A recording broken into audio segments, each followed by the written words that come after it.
também, não, pronto, acabou-se. Era aquele lameiro que encostado ao rico, era da tua avó. E depois a tua mãe ficou com ele. E depois lavramos aquilo tudo. Pronto. Tinha que abrir o almoço para ficar descansado para me embora. E o dia da manhã estava para trabalhar. Tenho aquele lameiro para chatear. Aquele semeia ao carreiro. O semeador, olha ali. Não foi brincadeira. Poxa, aquilo tudo? Metade para cima. Olha, o José, que tem aqui uma coisa para semear as batatas, não se inchado. Olha aqui. Andam aqui duas pessoas sentadas. As batatas caem de onde, Manel?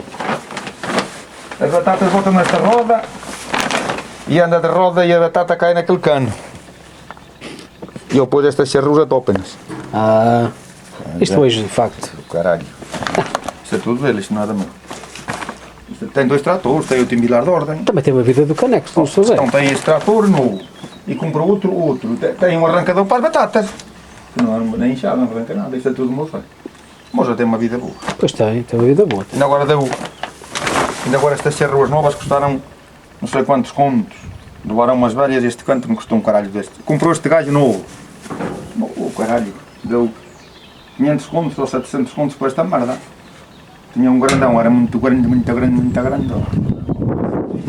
Trabalha. E tem lá uma casa boa. Ele também é trabalhador. Tem lá uma casa boa. Não tem. Lá para dentro. Temos aquilo era tudo nosso. Foi tudo dele. É uma das melhores de Santos Zeus. Caralho, se lá fores dentro. É uma das melhores, é. Andamos lá por 2 tratores de lenha, lá dentro no armazém que lá tem. Vais ter lá uma casa com um espetáculo. Ainda agora, quando foi os anos agora da minha neta